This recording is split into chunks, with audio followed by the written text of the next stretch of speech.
आज का हमारा टॉपिक ऑफ डिस्कशन है डब्ल्यू लिंक लिस्ट में डिलीट करना नोड को बिगनिंग से। इससे पहले हम क्या कर चुके हैं, हमने देखा कि क्रिएट कैसे करते हैं डब्ल्यू लिंक लिस्ट को, उसका फंक्शन देखा। उसके अंदर हमने मेन्यू पढ़ा कि मेन्यू कैसे बनाते हैं। फिर हमने देखा कि डब्ल्यू लिंक लिस्ट के एलिमेंट को प्रिंट कैसे करते हैं। फिर हमने इंसर्ट के 3 वीडियो देखे। इंसर्ट में हमने देखा कि इंसर्ट किसी नोड को करना है बिगनिंग में, इंसर्ट करना है किसी पोजीशन पे दैट इज मिड पे, किसी भी पोजीशन पे other than beginning and and, और इंसर्ट करना है नोड को एंड पे। तो ये काम हमने देखे अभी तक। आज मतलब हमने 5 वीडियोस बना लिए। आज हम पढ़ेंगे डिलीट करना है किसी नोड को बिगनिंग में। तो कैसे करेंगे, लेट्स स्टार्ट। ओके, तो सबसे पहले डब्ल्यू लिंक लिस्ट का मेन्यू देख लेते हैं। ये मेन्यू सेम है, सभी लिंक लिस्ट का सेम है। तो हम मेन के अंदर हमने एक वेरिएबल बनाया सी एच। वाइल वन का क्या मतलब भाई, condition always true, condition always true, मतलब ये रुकने वाला नहीं है, इसको कोई रोक नहीं रहा। ठीक है, 1 रखिए, आप 100 रखिए, 500 रखिए, कोई भी चीज 0 के अलावा ट्रू है। अब स्क्रीन पे आ रहा है 1 से क्रिएट होगा, 2 से प्रिंट होगा, 3 से इंसर्ट होगा, 4 से डिलीट होगा, 5 से एग्जिट होगा। बताइए आपकी चॉइस क्या है, मतलब आपसे स्क्रीन में पूछ रहा है। ठीक है, अभी तक आप ये सारे काम कर चुके हैं, आप क्रिएट कर चुके हैं, आप प्रिंट कर चुके हैं, आप इंसर्ट कर चुके हैं, तो ये काम आप कर चुके हैं। अब आपको डिलीट करना है तो आप क्या दबाएंगे, 4। तो आपने 4 दबाया तो स्कैनफ में 4 गया, स्विच पे 4 गया, और केस 4 पे वो गया, और केस 4 के आगे डेल नाम का फंक्शन कॉल हो रहा है। तो वो सिंपली यहां से जंप करेगा डेल नाम के फंक्शन पे। तो वो डेल नाम के फंक्शन पे जंप किया। अब जब डेल नाम के फंक्शन पे जंप किया तो डेल में भी तो ऑप्शंस है कि डिलीट कहां से करना है, आपको बिगनिंग से करना है, एंड से करना है, या मिडिल से करना है। तो यहाँ पे एक मेन्यू बना हुआ है कि 1 से आप दबाएंगे तो बिगनिंग से डिलीट होगा, 2 दबाएंगे तो मिडिल से डिलीट होगा, 3 दबाएंगे तो एंड से डिलीट होगा। तो बताइए करना क्या है, क्योंकि हमें बिगनिंग से करना है, हम ये मान के चल रहे हैं।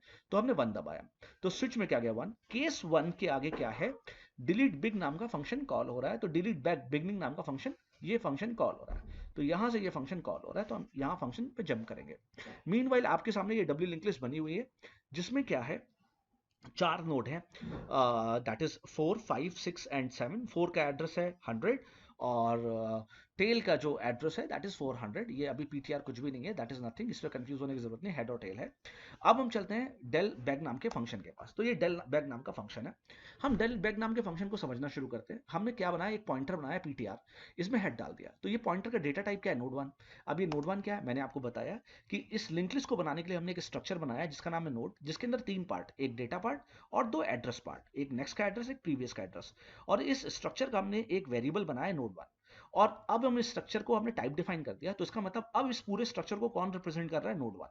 ठीक है, अगर आप टाइप डिफाइन नहीं करते तो आपको हर जगह जहां पे भी आपने नोड 1 लिखा है, आपको क्या यूज करना पड़ता है, स्ट्रक्ट नोड। तो अपने कोड को सिंप्लीफाई करने के लिए हमने क्या किया है, नोड 1 यूज कर लिया, बस इतना काम किया। तो लेट्स स्टार्ट। अब हम कर क्या रहे हैं, तो हमने नोड 1 टाइप का एक पॉइंटर बनाया जिसमें हेड डाल दिया। तो सी दिस, अब आपको समझ में आ रहा होगा यहाँ पे पीटीआर। तो हेड में क्या है 100, तो पीटीआर में भी क्या आ गया 100। तो यहां तक बात समझ में आती है। अब क्या होगा, अब क्योंकि हमें डिलीट करना है, अब हमें डिलीट करना है तो हेड कहां मूव कर जाएगा, आगे मूव कर जाएगा। तो मैंने डाला हेड में, डाला हेड का नेक्स्ट। तो हेड का नेक्स्ट क्या है 200, तो हेड यहां से मूव करेगा और यहां पे आ जाएगा।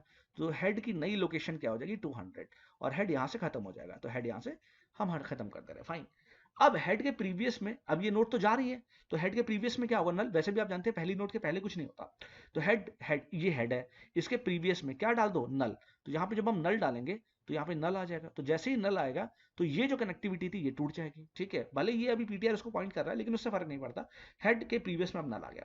अब स्क्रीन पे मैंने लिखा deleted element is percentage D, screen पे आएगा लिख के deleted element is percentage D, और इस परसेंटेज डी की जगह क्या आएगा, पीटीआर का डेटा। और पीटीआर का डेटा कितना है 4, तो स्क्रीन पे लिख के आएगा deleted element is equal to 4। और आपको बहुत अच्छा लगेगा और आप कहोगे यस, कि 4 ही एक वो ऐसा एलिमेंट था जो मुझे डिलीट करना था, और वो पहला पहला नोट था। तो यू विल फील गुड। और उसके बाद क्या करेगा, डायनेमिक मेमोरी एलोकेशन फंक्शन होता है, मैलॉक, कैलॉक, री अलॉक, और एक होता है फ्री। फ्री क्या करता है, मेमोरी को उड़ा देता है, मेमोरी को डिस्ट्रॉय कर देता है। तो फ्री पीटीआर क्या करेगा, इस नोट को ही डिस्ट्रॉय कर देगा। तो जब वो इस नोट को डिस्ट्रॉय कर देगा तो ये नोट खत्म हो जाएगी। तो फाइनली मेरे पास बचेगा क्या, बस ये 3 नोट बचेंगे। तो 4 में से एक नोट चली गई, तो अब कौन सी नोट बचेगी, 5, 6, 7। 5 वाली नोट का एड्रेस कितना था 200। तो ये हमारे पास लिंक लिस्ट का स्ट्रक्चर बचेगा, जिसको हमने बोला कि delete at the beginning of W link list. ये बहुत ही आसान कोडिंग थी और बिल्कुल इजी कोडिंग थी, इसमें कुछ भी नहीं था। तो आपने देखा कि कैसे हमने डिलीट किया है बिगनिंग में। Let's start. तो ये हमारा काम था।